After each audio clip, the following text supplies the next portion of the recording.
So it's come to my attention that a baffling amount of people don't seem to get the whole like square root positive negative thing. So I'm gonna clear that up. So when we're kids, we learn about a square root, and it's like, it's whatever number has to be multiplied to itself to get the radicand. So in this case, the square root of 25 is 5, right? But then we get to algebra and we get to quadratics and we start having x squared equals, 36, right? And they tell you, oh, you undo it with a square root. And these undo each other, but now x equals positive or negative 6. It's not just positive 6, right? And this is correct. But then people take that concept back and they reapply it and they start saying like, oh, the square root of 81 is positive or negative 9. And that's wrong. And I'm going to explain why. Okay, so the square root is an operation, okay?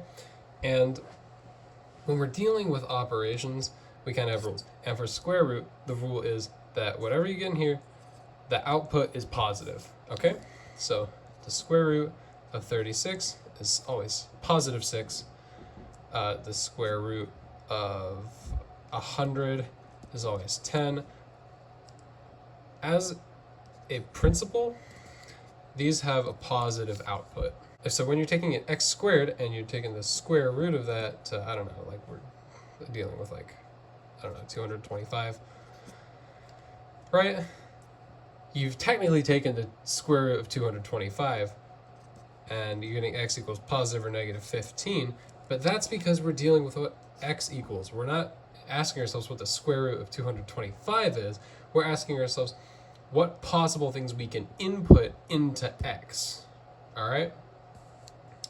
We're asking what things, when squared, equal 225. So we're dealing with the input rather than the output of the square root function.